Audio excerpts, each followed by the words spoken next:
Halo sahabat Donghua, kali ini kita akan membawakan alur cerita BTTH. Cerita dan video ini diambil dari Forgotten Kid. Tanpa banyak basa-basi, mari kita simak alur ceritanya. Di episode sebelumnya, suara Jinsi kembali terdengar. Dia lalu memberitahu bahwa waktunya telah habis. Terobosan pos pemeriksaan akan segera dimulai, ucap dari Jinsi. Tikus besar berwarna emas yang tak terhitung jumlahnya di sekitaran tangga batu tiba-tiba memancarkan cahaya aneh. Jinsi kembali berkata, "Kalian semua hanya punya waktu 1 jam kali ini," ucap dari Jinsi. Dua sosok berjalan keluar dari kerumunan, menangkupkan tangan mereka ke Jinsi dan berkata, "Gerbang transformasi tulang, Huya dan Hucheng." Jinsi menganggukkan kepalanya. Lalu setelah itu dia menyapa Jinsi. Doki keluar dari tubuh mereka. Tubuh mereka melesat menaiki tangga batu itu. Tikus menelan emas terbuka mulutnya. Wow! Kedua orang itu tiba-tiba berhenti ketika gelombang sonik muncul. Tubuh mereka berdua menegak. Seteguk darah mereka tiba-tiba dimuntahkan. Mereka lalu bergegas untuk mundur. Akhirnya mereka mendarat di atas panggung di depan tatapan semua orang. Seteguk darah kembali dimuntahkan. Jinsi menggelengkan kepalanya dan berkata, gagal." Tatapan Jinsi menyapu sekelilingnya. Dia kembali berkata, "Siapa selanjutnya?" 4 orang lainnya melangkah maju. Tidak lama setelah menaiki tangga batu, keempat orang dikirim kembali ke panggung. Jinsi kembali berkata, "Gagal lagi. Next, selanjutnya." Xiaoyan yang menyaksikan orang-orang melangkah maju tetapi berakhir dengan kegagalan. Nona Feng perlahan melangkah maju.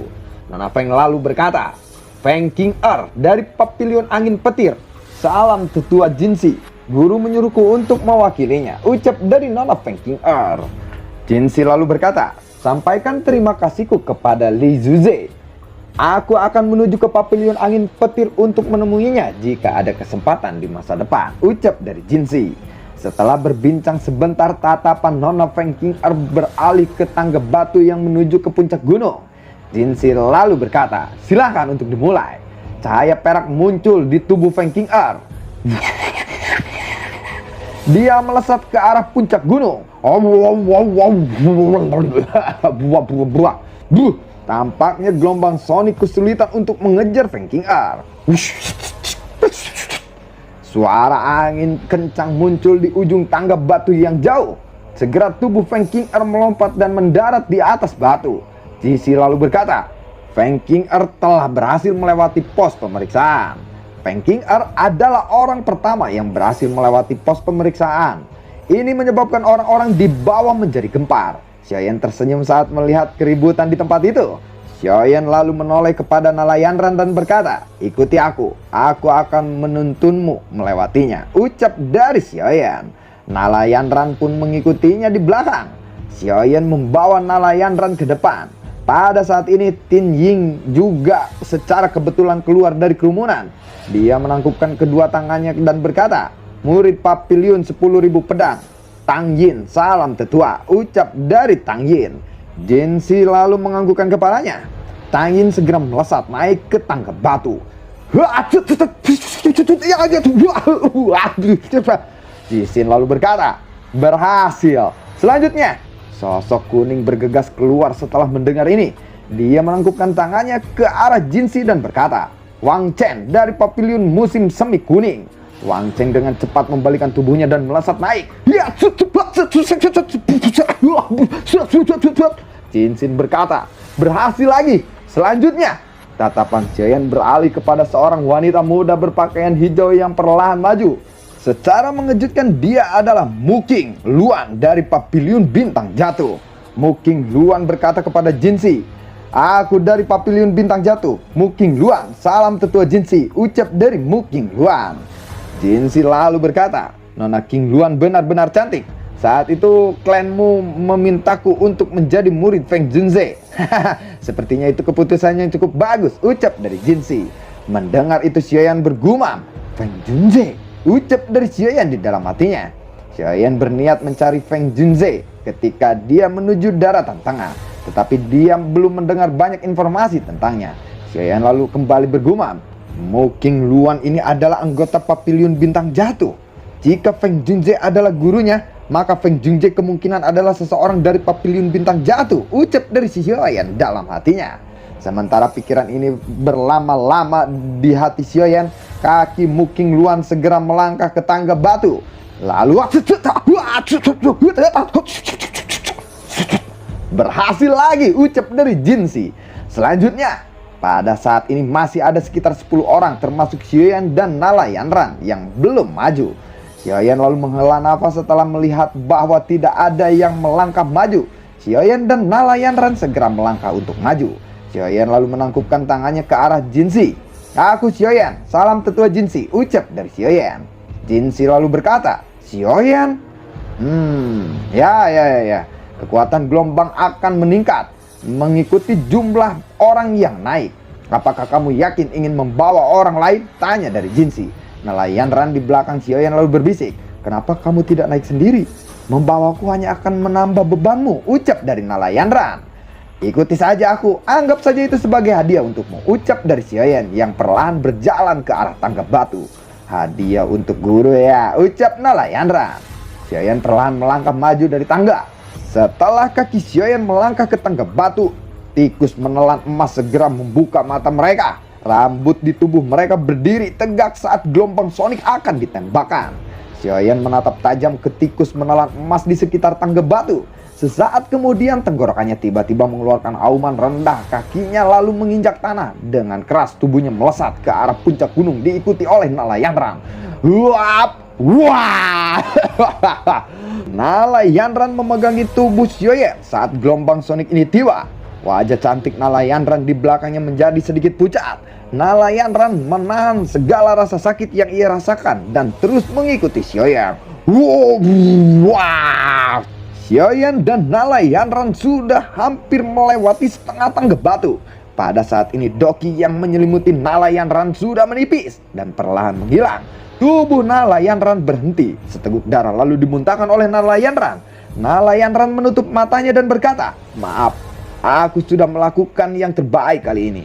Tian Ying di atas lalu berkata, orang ini cukup kuat. Dia belum menunjukkan kemampuan yang sebenarnya, ucap dari Tian Ying yang melihat situasi Hyoyan.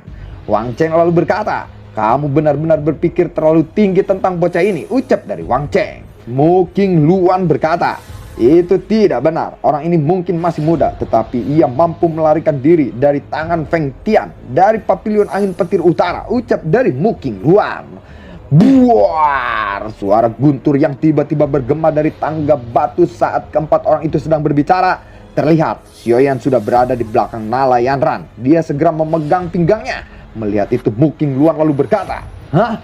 Gerakan 3000 petir, ucap dari Muking Luan. Feng King Er lalu berkata, dia hanya pencuri kecil, ucap dari Feng King Er yang melihat kejadian itu.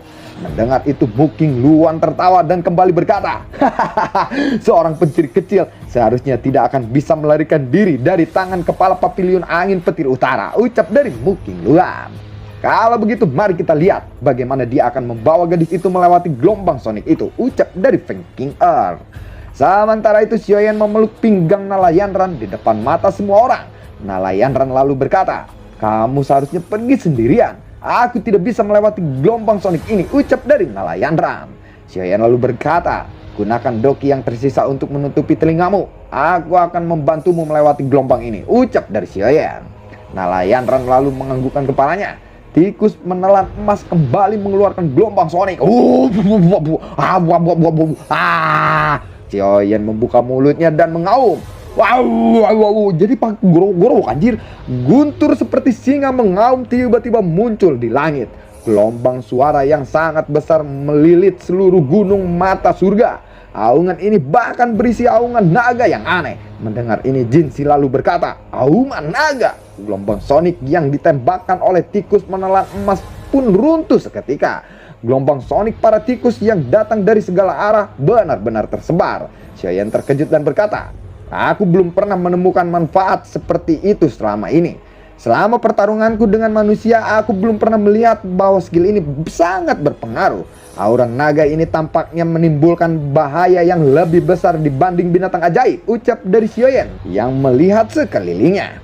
Hyoyan terkejut saat menemukan tikus menelan emas yang tak terhitung jumlahnya penuh dengan luka parah. Xiaoyan lalu memeluk pinggang Nalayanran. Setelah itu dia bergegas ke puncak gunung tanpa halangan. Jinzi lalu menghela nafas dan berkata, "Berhasil juga. Next selanjutnya," ucap dari Jinzi. Di puncak gunung, Xiaoyan mengeluarkan pil obat dari cincin penyimpanannya, lalu menyerahkannya kepada Nalayanran. Xiaoyan lalu bertanya, "Apakah kamu baik-baik saja?" tanya dari Xiaoyan. Nalayanran menerima pil obat dan berkata, "Aku baik-baik saja. Terima kasih," ucap Nalayanran.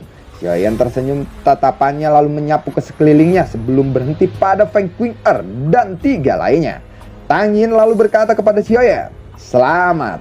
Xiaoyan lalu berkata, "Terima kasih banyak."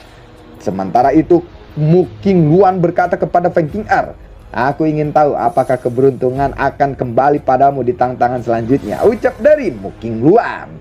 Feng Qing'er lalu berkata, "Padahal kamu tidak tahu pasti apa itu keberuntungan," ucap dari Feng Qing'er.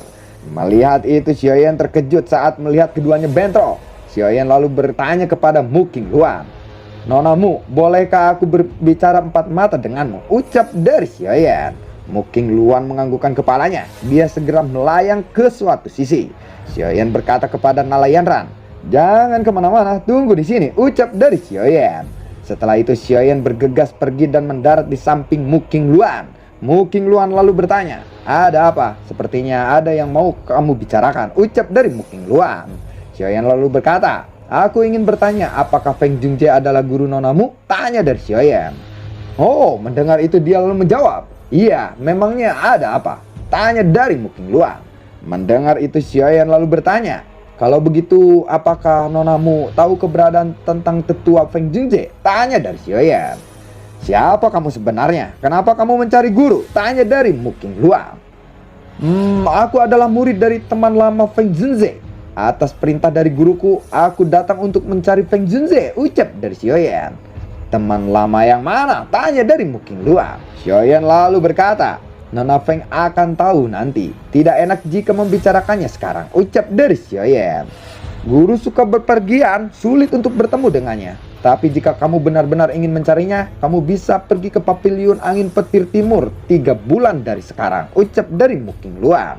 Mendengar itu Xiaoyan terkejut dan berkata, "Paviliun Petir Angin," ucap dari Xiaoyan. Paviliun Angin Petir menjadi lokasi pertemuan besar 4 paviliun. Pertemuan itu akan diselenggarakan 3 bulan lagi dari sekarang.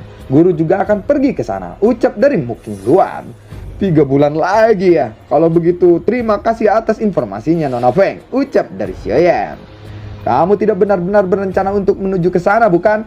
Feng Tian juga akan hadir di pertemuan besar 4 paviliun itu," ucap dari Mu Qingluan. "Aku tahu batasanku," ucap dari Xiaoyan. "Jika kamu berencana untuk pergi dan kamu benar-benar murid dari teman guru, guruku mungkin akan membantumu memohon kepada Paviliun Angin Petir untuk melepaskanmu," ucap dari Mu Qingluan. Xiaoyan lalu mengangguk. Dia sekali lagi berterima kasih kepada Mu Qingluan. Mu Qingluan kembali berkata, "Apakah sudah selesai? Nah, ayo kita pergi." "Kalau sudah selesai," ucap dari Mu Qingluan. "Oh ya, hati-hati terhadap Feng Qing'er dan Wang Cheng," ucap dari Mu Qingluan. Xiaoyan lalu menganggukkan kepalanya. Setelah kata-kata terakhir ini terucap, Mu Qingluan melayang dan mendarat di atas batu. Xiaoyan lalu kembali ke tempatnya. Upaya untuk menerobos pos pemeriksaan gelombang sonik telah mencapai akhir pada saat Xiaoyan kembali ke platform batu. Hanya ada 8 tempat untuk kolam darah gunung surga yang tersisa. Dengan kata lain, ada 1 orang di antara 9 dari mereka yang akan kehilangan kesempatan untuk memasuki kolam darah gunung surga. Xiaoyan melihat orang-orang terakhir mengisi pos pemeriksaan setelah mendarat di platform batu. Tantangan sudah berakhir. Bagi mereka yang gagal, akan ada seseorang yang akan membawa orang itu keluar dari gunung mata surga, ucap dari Jinzi. Kelompok Xiaoyan buru-buru membungkuk saat melihat Jinzi muncul. Mereka jelas tahu bahwa siapapun yang menyinggung orang-orang dari suku tikus menelan emas kemungkinan akan berakhir menderita. Jinzi mengangguk. Dia perlahan mendarat di tanah sebelum berjalan menuju bagian dalam puncak gunung. Jinzi lalu berkata, "Ikuti aku." Xiaoyan dan yang lainnya tidak berani meremehkan Jinzi setelah mendengar ini. Mereka semua dengan cepat mengikuti langkahnya. Hutan batu yang aneh berada di atas tempat ini. Xiaoyan melihat fluktuasi gelombang energi yang sangat padat. Kelompok Sioyan dengan cepat melompat ke bebatuan sambil menahan gelombang energi di langit. Ini berlanjut untuk sementara waktu. Langkah kaki mereka mengikuti Jinzi akhirnya terhenti. Mereka semua perlahan mendaki lereng yang curam. Di tempat kelompok Sioyan adalah gunung berapi yang sangat luas. Gumpalan kabut panas yang mengandung racun api berulang kali dimuntahkan. Di tempat gunung berapi ada kolam kecil yang berdiameter sekitar 10 kaki. Di dalamnya ada zat seperti larva merah menyala. Itu adalah kolam darah mata surga. Namun sekarang gelombang energinya belum mencapai puncaknya. Saat mencapai puncaknya, seluruh energi pegunungan akan berkumpul di gunung berapi ini. Dan kolam darah juga akan meluap. Kalian semua hanya perlu masuk ke dalam saat kolam sudah meluap, ucap dari Jinzi. Kalian semua harus ingat bahwa bagian dalam kolam darah pegunungan surga mengandung racun api yang sangat padat. Oleh karena itu, kalian tidak bisa tinggal di dalam terlalu lama. Kalian harus keluar setelah paling lama 3 hari. Jika racun api memasuki tubuh kalian, kemungkinan itu akan sulit untuk dikeluarkan. Racun api ini telah mengakumulasi selama bertahun-tahun. Begitu memasuki tubuh kalian, itu akan menggerogoti tubuh. Selain beberapa alkemis tingkat tinggi, kemungkinan tidak ada yang bisa menghapusnya, ucap dari Jinzi lagi. Ekspresi banyak orang berubah setelah mendengar kata-kata ini terdengar. Tidak terduga bahwa ada bahaya seperti itu di dalam kolam darah gunung ini. Selain itu, kalian semua ada 9 orang. Dengan kata lain, salah satu dari kalian tidak bisa memasuki kolam darah surga. Kalian harus memutuskan siapa yang tidak masuk kali ini, ucap dari Jinzi. Jinzi tidak peduli dengan reaksi mereka. Dia berhenti berjalan dan berbalik. Sioyan, ikuti aku, ucap dari Jinzi. Semua orang yang hadir termasuk Sioyan terkejut saat mendengar ini. Semua orang menatap ke Sioyan dengan penuh kecurigaan. Jinzi perlahan berjalan menuju pintu masuk gunung berapi. Sioyan pun hanya bisa patuh mengikutinya. Anak kecil, apakah kamu tahu mengapa aku memanggilmu? Ucap dari Jinzi. Apakah itu karena cedera organ dalam tetua Jinzi? Ucap dari Sioyan. Jingu yang berada di sebelah Jinzi tertawa terbahak-bahak. Lihat, aku sudah mengatakan bahwa orang ini bukan alkemis biasa, ucap dari Jingu. Kamu bisa tahu aku menderita luka dalam, ucap dari Jinzi. Iya, aku bisa melihat dan merasakannya sedikit, ucap dari Sioyan. Apakah kamu yakin kamu bisa mengobatinya, ucap dari Jinzi. Bisakah aku memeriksanya terlebih dahulu, ucap dari Sioyan. Sioyan lalu meraih lengan Jinzi, lalu seutas kekuatan spiritual dengan cepat memasuki Jinzi. Sioyan melanjutkan penyelidikannya dalam beberapa saat, kemudian akhirnya perlahan membuka matanya. Bagaimana kondisinya, ucap dari Jingu. Racun api telah memasuki tubuhnya dan meresap jauh ke dalam tulangnya. Ini adalah pertama kalinya aku melihat racun api yang begitu dalam. Sangat sulit untuk mengusirnya, ucap dari Sioyan. Ekspresi Jinzi dan Jingu menjadi jauh lebih suram ketika mereka mendengar ucapan dari Sioyan. Meskipun sangat sulit untuk dikeluarkan, tetapi tidak mustahil untuk dikeluarkan, bukan? Ucap dari Sioyan. Apakah kamu mampu mengeluarkan racun api gunung surga di tubuhku ini? Ucap dari Jinzi. Sioyan tersenyum, tetapi tidak menjawab. Tatapannya meluncur ke suatu area di sana. Jinzi dan Jingu terkejut ketika mereka melihat ini. Mereka tampaknya telah memahami sesuatu. Sebenarnya kamu benar-benar mengeluarkan racun api gunung surga di tubuhku. Aku akan memberimu kesempatan yang akan menjamin suksesnya kemajuan menjadi Dozong, ucap dari Jinzi. Baiklah, kita sepakat. Jinzi lalu menghela nafas lega setelah mendengar kata-kata Sioyan. Kolam gunung darah surga memang memiliki beberapa efek ajaib untuk membantu seseorang dengan mulus. Namun kemungkinan ini terjadi tidak terlalu besar. Selain itu, ini hanya efektif untuk beberapa ahli yang tetap berada di puncak kelas Dohuang selama beberapa waktu. Namun kamu baru saja maju ke kelas Dohuang bintang 9. Oleh karena itu, mungkin akan sangat sulit bagimu mengandalkan kolam untuk menerobos ke kelas Dozong, ucap dari Jinzi. Mendengar ini, Sioyan lalu mengangguk. Dia lalu bertanya, metode apa yang ada dalam pikiran tetua Jinzi saat ini, ucap dari Sioyan. Mulut gunung berapi puncak gunung mata surga adalah tempat dengan energi terpadat di dalam pegunungan mata surga. Kolam darah gunung surga juga terbentuk dari energi yang sangat besar ini. Namun ini bukan bagian paling indah dari kolam darah gunung surga. Meskipun sebagian besar energi yang menggumpal dalam cairan berwarna merah itu di mulut gunung berapi yang sangat besar itu, setiap kali gelombang energi terbentuk, Sebagian kecil darinya akan tenggelam dan menyerap ke bagian terdalam dari kolam darah gunung surga. Meskipun hanya mengandung sedikit energi, itu sangat murni. Mungkin karena terbentuk dalam jangka waktu yang sangat lama. Sayangnya tempat itulah yang memiliki harta karun terbesar, ucap dari Jinsi. Mungkinkah racun api gunung surga di dalam penetua Jinsi diperoleh dari tempat itu? Tanya dari Xiaoyan. Jinsi menghela nafas dan mengangguk. Bahkan tetua Jinsi saja tidak bisa menahan energi dari racun api gunung surga. Sedangkan aku hanya memiliki kekuatan 9 kelas doang. Bagaimana mungkin aku akan bisa menanggungnya? Ucap dari Xiaoyan. Aku rasa orang lain tidak akan berani masuk dasar kolam darah gunung surga. Namun bagimu yang memiliki api surgawi, itu tidak akan terlalu sulit.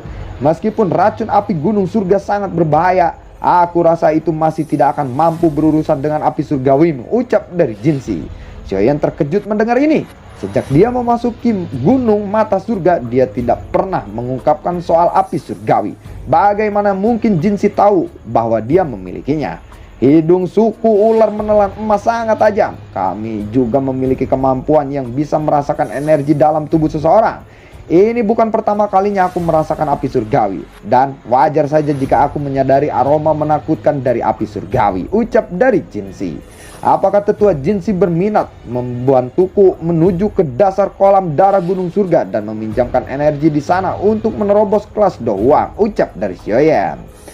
Tempat itu adalah area yang awalnya ditemukan oleh kami suku tikus menelan emas. Untuk membuka tempat itu cukup banyak tikus menelan emas yang akhirnya mati di sana. Jadi tempat itu bisa dianggap sebagai lokasi rahasia bagi suku tikus menelan emas. Bahkan Feng Qing'er dan yang lainnya tidak menyadarinya. Bagaimana menurutmu? Ucap dari Jinsi. Mendengar itu Xiaoyan lalu berkata, baiklah, tapi aku hanya akan membantu penetua mengeluarkan racun setelah aku berhasil keluar dari kolam darah gunung surga itu, ucap dari Xiaoyan. Bukannya aku tidak mempercayaimu, namun tidak ada ikatan kuat dalam kesepakatan lisan kita. Aku tidak bisa hanya mengandalkan ucapanmu untuk memastikan bahwa kamu akan benar-benar bisa membantuku mengeluarkan racun api gunung surga dari tubuhku ini, bukan? Ini adalah gunung mata surga, wilayah dari suku tikus menelan emas. Dengan tetua Jingu dan aku yang hadir di tempat ini, kamu tidak perlu khawatir soal kami. Kami tidak akan mungkin melarikan diri, ucap dari Jinsi. Xiaoyan akhirnya mengangguk. Jinsi lalu berkata kembali, kalau begitu aku akan mempercayaimu. Mudah-mudahan kamu akan menepati janjimu, ucap dari Jinsi. Kemudian Jinsi melambaikan tangannya dan sebuah cahaya emas melintas ke arah Xiaoyan. Ada penghalang spasial yang ditempatkan oleh suku tikus menelan emas di dasar kolam darah gunung surga. Kamu harus mengandalkan benda ini untuk memasukinya, ucap dari Jinsi. Xiaoyan lalu meraih benda itu dan meliriknya. Itu adalah tengkorak tikus berwarna emas.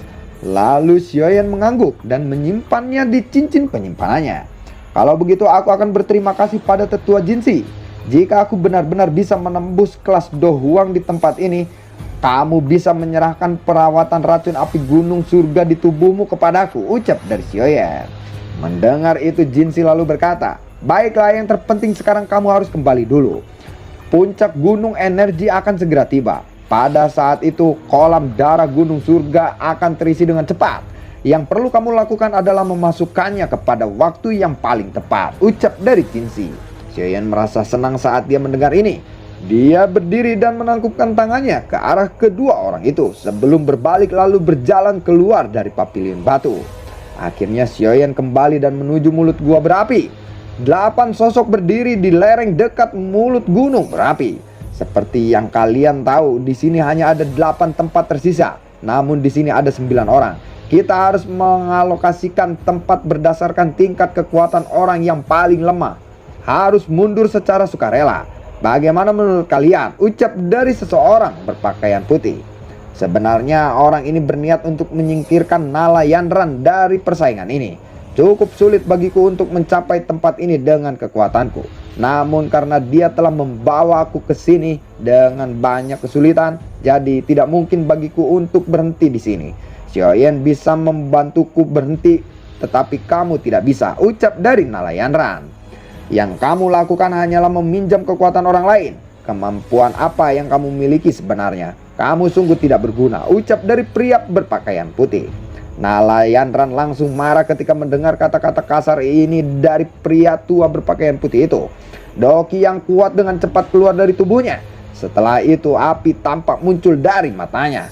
Namun sebelum dia bisa menyerang, sebuah tangan menepuk bahunya. Sepertinya diskusinya tidak berjalan dengan lancar. Izinkan aku untuk ikut berdiskusi kali ini, ucap dari Xiaoyan. Setelah itu dia perlahan melangkah maju dan menatap pria berpakaian putih itu. Apakah menurut kamu lebih baik baginya untuk mundur? Tanya dari Xiaoyan. Dia tidak akan sampai di sini jika dia mengandalkan kekuatannya sendiri. Jadi dia harus tidak berhak mendapatkan slot tempat yang tersisa, ucap dari pria berpakaian putih itu. Apakah ada orang lain yang berpikir seperti itu? Ucap dari Xiaoyan menoleh ke semua orang. Feng Qing'er dan yang lainnya tidak mengatakan apa-apa di depan Xiaoyan. Pria berpakaian putih itu lalu berkata lagi, hanya ada 8 tempat, tetapi ada 9 orang dari kita di sini. Jadi itu sudah jelas bukan, ucap dari pria berpakaian putih.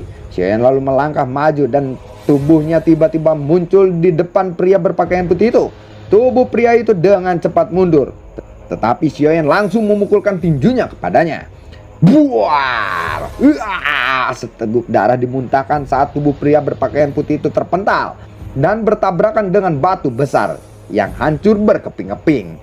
Sekarang hanya ada 8 orang yang tersisa, ucap dari Xiaoyan. Kasar banget Xiaoyan. Lalu bagaimanakah kelanjutan ceritanya? Nantikan konten gua berikutnya dan semoga sehat selalu untuk kalian. Terima kasih telah menyimak video ini dari awal sampai akhir ya. Sampai jumpa.